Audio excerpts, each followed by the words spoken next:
How it is possible to have free content this good is unbelievable to me. Yesterday afternoon, Spader released a stellar recreation of the 10mm SMMG from the Fallout New Vegas Lonesome Road DLC, and it is already one of the best mods I've ever seen. The weapon is seamlessly integrated into the leveled list, and 4 legendary variants, including one absurdly broken version, can be found throughout the world. The base version can be found on gunners and BOS soldiers over level 20. You'll also be excited to know that it is highly modular, featuring the perfect number of paint options, barrel modifications, and optics. Before downloading it though, pick up the 2 mods listed in the compatibility section of the description, otherwise you could see some buggy third-person animations. The mod is called Shoulder Mounted Machine Gun Rat Runner's Arsenal by Spader and Jhadingame.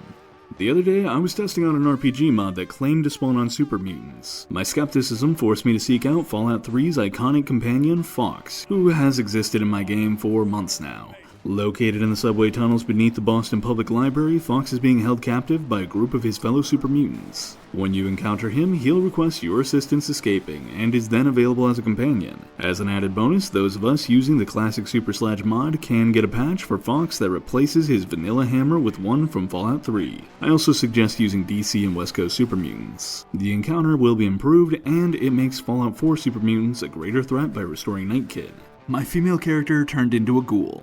Yesterday, I heard a rumor that dynamic ghoulification can now be patched for female characters. So, after tweaking the patch a bit, I took Sonya for a swim and drank a few gallons of irradiated water, before sleeping in my underground bunker while ignoring the medical advice of my wrist-mounted health monitor. The usual Sunday stuff. After multiple days of sleep, I emerged fully ghoulified. During stages 1, 2, and 3 of my character's transformation, the rusty face bug was present, but dynamic ghoulification ultimately worked. The base mod and patch are linked in the description. Let's talk about 3 mods crucial to Fallout 4 players who prefer the classic unvoiced player character. Silent Protagonist F4SE is a simple mod that disables all player dialogue, including those from major quest and follower mods without exception or any need for a patch. Along with this, it is recommended you download Subjective Cinematic Dialogue Camera, which keeps focus on whomever is speaking. Because you would otherwise have no way of knowing what the player is saying, Extended Dialogue Interface is required to provide complete text prompts for all dialogue options. It's also needed for most of the best quest mods anyway.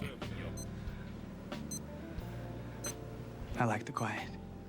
What more could you possibly want from a player home? I fell in love with the simple but elegant implementation of stained glass light fixtures in the bedroom and kitchen, before later discovering that the home is equipped with a commissary system, like what you would see in Fallout New Vegas. You also get to be your own physician with the DIY treatment, chemistry, and facial sculpting stations. It even has hidden hatches to discover. If you aren't careful, you could miss an entire wing of the base. An inconspicuous head statue beside the entrance leads into the bunker storage and armory section, where you can find and manage the bunker's weapon systems, work on your power armor collection, and manage a potentially unbelievable arsenal. This mod, created by RedRocketTV, is now included in my player home and classic mods collections on Nexus Mods. Enjoy. For some reason I was under the impression this mod didn't have world integration. Fortunately, my scripting assistant had a short fuse and blew up on me for not making a video about Auto-Ordnance Corporation Laser RCW by Dr. Mabuse 1981. This is an extremely high quality reimagining of the Laser RCW from Fallout New Vegas. It spawns on gunners, BOS power armor units specifically, vendors, and in containers, which is good because human versus human fights are pretty one-sided with this thing. It has full and semi-auto options, plenty of scopes, and I forgot to mention before, a wicked legendary variant. As an added bonus, it also has an optional munitions compatibility patch on PC. Robots aren't something most people pay close attention to. Because I use stronger robot synths and turrets though, I spend more time trading blows with them, which is why the Xbox-compatible mod Capital Wasteland Robot Pack is so important to me. With this, the Fallout 3 and New Vegas robot models will spawn among those seen in Boston. It is compatible with the Automatron DLC and can be installed mid-game if you like, but depending on how far along you are, you'll encounter few or no classic bots. Thus, it is recommended that you install the mod before starting a new game so that the bots have an opportunity to spawn. Protect and serve. If you're in the market for a classic weapon remaster, the Wattz 3000 Mark II laser gun by Deadpool 2099 may be exactly what you need. It has all of the basic configurations you'd expect: auto, pistol, shotgun, and sniper, making it a fairly versatile weapon. The textures are a significant step up from those seen in the other Wattz 3000 mod available, and it has a few unique weapons strewn throughout the map for you to collect. Because it is intended for use as a late game weapon, you're able to take on more powerful enemies than you would with similar weapons. Even with a mod that buffs up synths to the point of near invulnerability, I was able to trounce a few. As an added bonus, the weapon has custom animations and modernized ammo counter effects. Here are 4 weapons you can find in Vault 111. First, you'll encounter a unique Vault-Tec themed riot shield that has functional collision and is capable of stopping laser blasts and low caliber bullets. All 3 of the others are located in the Overseer's office. On the desk, there are 2 10mm weapons. The Owen Gun is a unique only found in this vault. It features excellent animations and a firing platform similar to the Sten.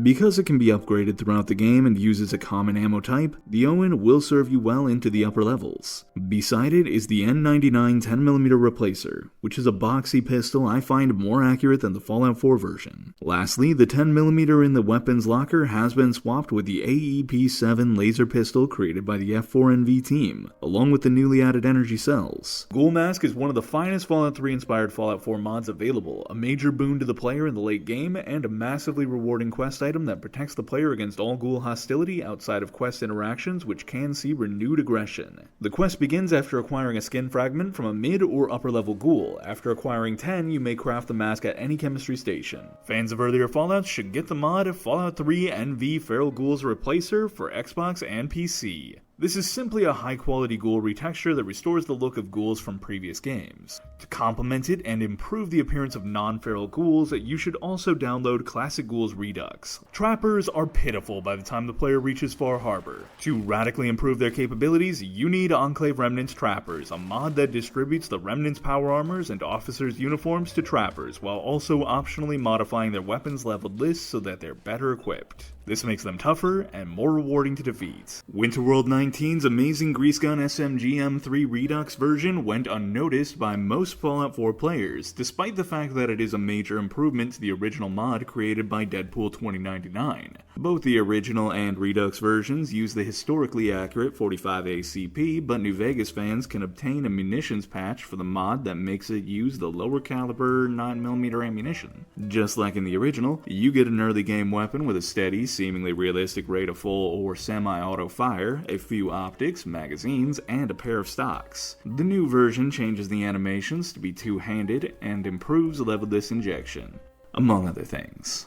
Munitions Ammo Expansion Project and subsequently the patch repository are more important to my classic mods list than I can express. These 2 mods add new ammo types to Fallout 4 which are widely compatible with incredible gameplay mods like better locational damage and SKK dynamic damage that radically improve the combat pacing. Without this, the 12.7mm SMG, 32 pistol from New Vegas, and American 180 wouldn't be compatible with my mod collection. So I would like to extend my appreciation to the authors who worked on this. As a quick side note, Deadpool 2099's pistol mod is made unnecessary for the 12.7mm SMG. My footage of it got erased, but I suggest using Degenerate Dax 12.7mm pistol mod instead. I don't think any power armor has ever been such a hassle to acquire. This is a Fallout 76 inspired unique called the Redshift power armor that can be found near the Yangtze sub in Fallout 4. Both suits blend into the environment though, making them difficult to see on the sea floor. They're also attached to corpses, so your best bet is to either possess a staggering carry capacity or go down with a frame. Once acquired, you'll be glad you endured the struggle because it is an immensely satisfying armor with a large number of paint options suited to the People's Republic of China. You also get a couple that appear to have a Soviet-Russian design, along with a jingle that plays when entering the suit. The mod is available on Xbox and PC. Subscribe for more. Activated.